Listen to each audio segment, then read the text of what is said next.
বাংলাদেশের ইন্ডাস্ট্রিয়ালিস্টদের জন্য কিছু কথা। প্রতি বছর গড়ে প্রায় 5 থেকে 6 লাখ ছেলে মেয়ে আমাদের ইন্ডাস্ট্রিতে চাকরির জন্য বের হচ্ছে, গ্র্যাজুয়েট করতেছে ন্যাশনাল ভার্সিটি থেকে, কলেজ থেকে, পাবলিক প্রাইভেট ইউনিভার্সিটি থেকে। তার সাথে যুক্ত আছে হয়তো গত বছরের 17 থেকে 22 লাখ ছেলে মেয়ে যাদের আসলে জব নাই। তো বাংলাদেশ হচ্ছে একটা খুব চিপ লেবার মার্কেট এবং এখানে আপনি প্রচুর ইঞ্জিনিয়ার এবং স্টুডেন্ট পাইতেছেন।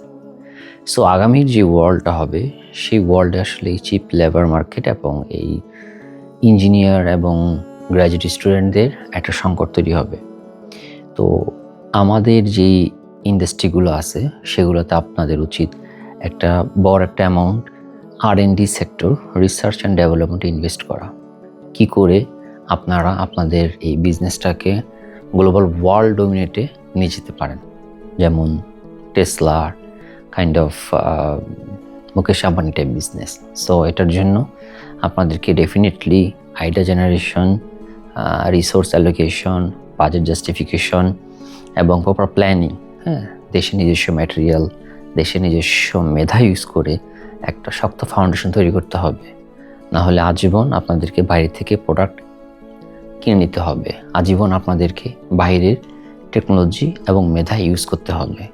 চায়না বলেন, ভারত বলেন, আমেরিকা বলেন, রাশিয়া বলেন, সবাই নিজস্ব প্রযুক্তি ব্যবহার করতেছে, কিন্তু বাংলাদেশে এটা কিন্তু জোয়ার এখনও তৈরি হয়নি। এআইয়ের যুগে আমরা এক সময় ডেটা ড্রিভেন একটা ওয়ার্ল্ডে বাস করব, যেখানে তখন আমাদেরকে থার্ড পার্টির সার্ভিস নিতে হবে। তো এখনই সময় আপনাদের উচিত আপনাদের প্রত্যেকটা ইন্ডাস্ট্রিকে বড় আকার চিন্তা করা, এশিয়ার হাবের বাইরে নিয়ে যাওয়া, ওয়ার্ল্ডে সব জায়গায় সেই হাবটা তৈরি করা।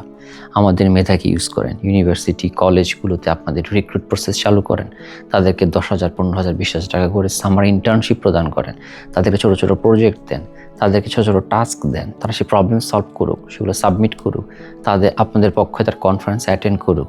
এভাবে আপনি বাংলাদেশের মধ্যেই আপনি আপনার ইন্ডাস্ট্রিতে মেধাবী ছেলে মেয়েদেরকে ইনভেস্ট করান, তাদের আইডিয়া কাজে লাগান। এভাবে আপনি শুধু আপনার গ্লোবাল রিকগনিশনই বাড়াবেন না, আপনার কোম্পানির রেপুটেশনও বাড়াবেন, পাশাপাশি আপনি আপনার দেশেও কন্ট্রিবিউশন করতেছেন, প্লাস আপনার ইন্ডাস্ট্রিও একটা লং টার্ম সাস্টেনেবল একটা ডোমেনে শিফট হবে। সো আমি মনে করি it's a wake up call. এখন থেকে আপনারা এভাবে চিন্তা করেন। আমাদের দেশের এত গ্র্যাজুয়েট ছেলে মেয়ে, এদিকে আপনারা ব্যবহার করেন। টিপিক্যাল হায়ারিং অ্যান্ড ফায়ারিং এই প্রসেস থেকে বের হয়ে আসতে হবে। নিউ আইডিয়া, নিউ টেকনোলজি, এই সব কিছু তখনই সম্ভব যখন আপনার একটা লার্জ অ্যামাউন্ট R&D তে ইনভেস্ট করবেন। তো এখন থেকে কাইন্ডলি বিষয়টা একটু বিবেচনা করে দেখবেন।